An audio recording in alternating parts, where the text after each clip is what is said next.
ఉత్తర తెలంగాణ వరప్రదాయని శ్రీరామ్ సాగర్ ప్రాజెక్టులో రోజురోజుకు నీటి మట్టం తగ్గిపోతుంది. పూర్తిగా గత 4 ఏళ్లుగా చూసుకుంటే శ్రీరామ్ సాగర్ ప్రాజెక్టు పూర్తిగా డెడ్ స్టోరీకి చేరుకుంటున్న పరిస్థితి అయితే కనిపిస్తుంది.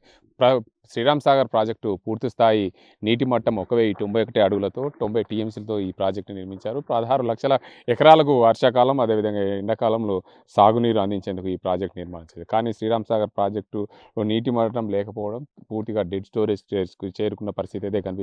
శ్రీరామ్ సాగర్ ప్రాజెక్టులో ప్రస్తుతం నీటి మట్టం 1056.20 అడుగులతో మొత్తంగా 10 టీఎంసీల సామర్థ్యంతో శ్రీరామ్ సాగర్ ప్రాజెక్టులో నీటి నిల్వ ఉంది. డెడ్ స్టోరేజ్కి చేరుకున్న పరిస్థితుల్లో ఈ ప్రాంత ప్రజలు పూర్తిగా వర్షాకాలం జూన్ మాసంలోనే శ్రీరామ్ సాగర్ ప్రాజెక్టు అత్యధికంగా నీరు వస్తుంది కాబట్టి అప్పటి వరకు ఈ తాగునీటికి అవసరాలకు ఉపయోగపడుతున్న నేపథ్యంలో రోజువారీగా విడుదల వారీగా శ్రీరామ్ సాగర్ ప్రాజెక్టుకు అదేవిధంగా మిషన్ భగీరథ ద్వారా తాగునీటిని అందిస్తున్నారు. అదేవిధంగా నిజామాబాద్ జిల్లాలోని బాల్కొండ, ఆర్మూర్, నిజామాబాద్, కామారెడ్డి అదేవిధంగా కామారెడ్డి జిల్లా, నిర్మల్, ఆదిలాబాద్, జగిత్యాల, కొరుట్ల జిల్లాల నియోజకవర్గాలకు తాగునీరును అందిస్తున్నారు. వేసవి నీటిని ఇబ్బందులు కలగకుండా మిషన్ భగీరథ ద్వారా తాగునీరు అందించాలనే ఉద్దేశంతో శ్రీరామ్ సాగర్ ప్రాజెక్టు నుండి 231 క్యూసెక్స్లు రోజువారీగా తాగునీటికి విడుదల చేస్తున్న పరిస్థితి అయితే కనిపిస్తుంది.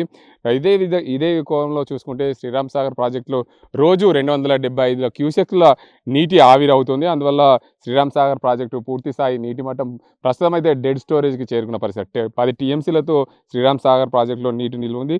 ప్రతి సంవత్సరము గత 4 ఏళ్లుగా చూసుకుంటే ప్రతి సంవత్సరము ఈ సంవత్సరానికి గత ఏడాదికి చూసుకుంటే 11 టీఎంసీల నీటి తేడా ఉంది. అయితే శ్రీరామ్ సాగర్ ప్రాజెక్టులో నీటి నిల్వ లేకపోవడం పూర్తిగా డెడ్ స్టోరేజ్ చేరుకున్న నేపథ్యంలో ఇక్కడ ప్రాంత ప్రజల ఆందోళన చెందుతున్న పరిస్థితి కనిపిస్తుంది.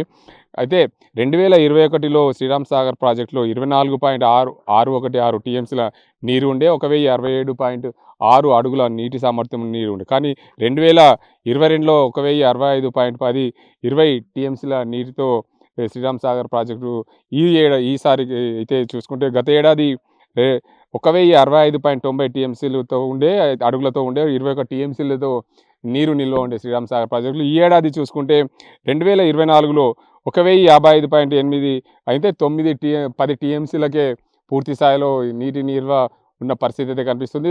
మొత్తంగా శ్రీరామ్ సాగర్ ప్రాజెక్టులో నీరు లేకపోవడము పూర్తిగా డెడ్ స్టోరేజ్ చేయడం గత 4 ఏళ్ళలో చూసుకుంటే గరిష్ట స్థాయి కంటే గత 4 ఏళ్లకు ఇప్పటికి చూసుకుంటే 14 టీఎంసీల నీరు తేడాతో వేసవి కాలంలో ఉంది. ఇప్పటికే మరో 15-20 రోజులు అయితే కానీ వర్షాకాలం ప్రారంభం కాదు.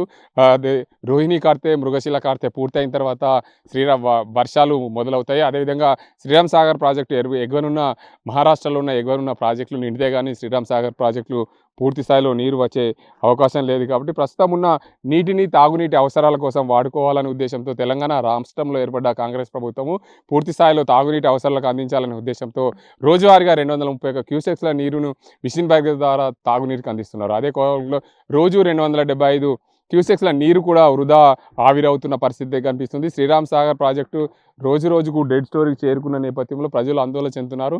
మరి జూలై మాసం వరకు ఈ నీరు అందుబాటులో ఉంటుంది. ఖచ్చితంగా రోజువారీగా శ్రీరామ్ సాగర్ ప్రాజెక్టులో నీటి ఆవిరవుతుంది. దాంతోపాటు తాగునీటి అవసరాలకు అందిస్తున్న నేపథ్యంలో ఇలాగే ఉంటే పరిస్థితి కష్టంగా ఉంటుంది. కాబట్టి వర్షాలు పడేంత వరకు కూడా తాగునీటికి పొదుపుగా వాడుకోవాలన్న నేపథ్యంలో అధికారులు అయితే పూర్తి స్థాయిలో రోజు 231 క్యూసెక్ల నీరుని అయితే తాగునీటి అవసరాలకైతే అందిస్తున్న పరిస్థితి అయితే కనిపిస్తుంది.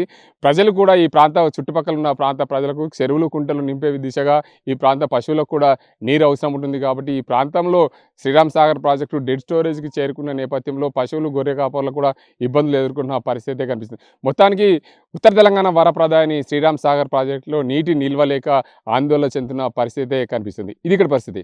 అసలైన తొలి వెలుగు. ఫాలో వాట్సాప్ @తొలి వెలుగు అఫీషియల్.